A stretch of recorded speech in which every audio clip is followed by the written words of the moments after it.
Pernah lihat ikan sapu-sapu di sungai? Bentuknya unik, mulutnya seperti penghisap, dan sering dianggap pembersih air. Tapi, tunggu dulu. Di balik manfaatnya, ikan ini ternyata bisa jadi ancaman serius bagi ekosistem sungai. Seberapa berbahaya sebenarnya ikan sapu-sapu? Dan kenapa banyak ahli menyebutnya sebagai spesies invasif yang merusak? Yuk, kita bahas sampai tuntas. Ikan sapu-sapu atau yang dikenal sebagai pleko berasal dari Amerika Selatan, khususnya Sungai Amazon. Awalnya, ikan ini populer sebagai ikan hias di akuarium karena kemampuannya memakan lumut dan kotoran. Namun, karena sering dilepas ke alam liar, baik sengaja maupun tidak, ikan ini kini menyebar ke banyak sungai di Indonesia. Masalahnya, lingkungan baru ini justru membuat mereka berkembang tanpa kontrol.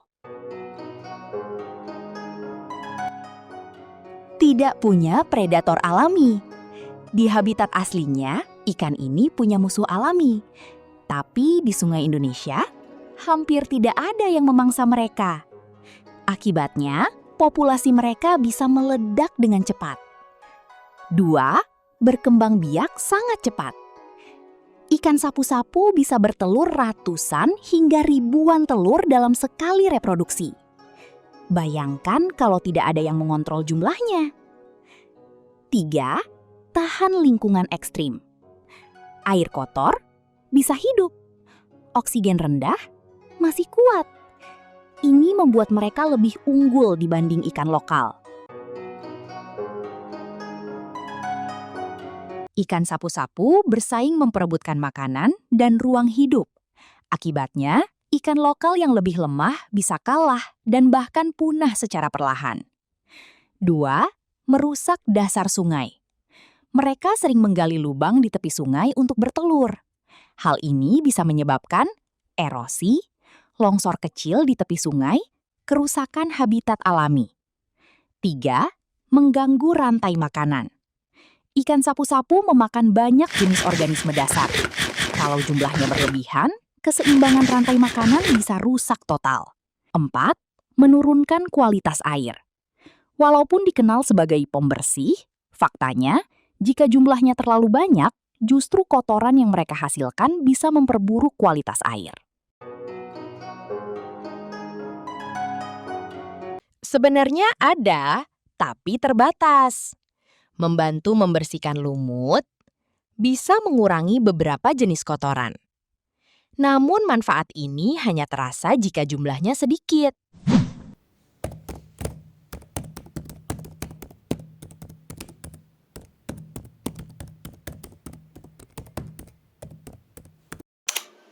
Ikan sapu-sapu dimusnahkan karena merupakan spesies invasif yang mendominasi ekosistem, mengancam ikan lokal, serta merusak struktur sungai.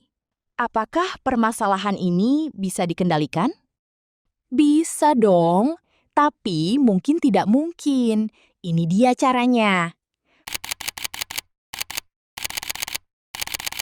Penangkapan massal. Edukasi masyarakat agar tidak melepas ikan ke alam. Namun, semuanya butuh kerjasama banyak pihak. Jadi, ikan sapu-sapu memang terlihat tidak berbahaya. Tapi dalam jumlah besar, mereka bisa merusak ekosistem sungai secara serius. Pelajaran pentingnya, jangan pernah melepas hewan peliharaan ke alam liar tanpa memahami dampaknya. Kalau kamu suka konten seperti ini, jangan lupa like, subscribe, dan share ke teman kamu. Bye!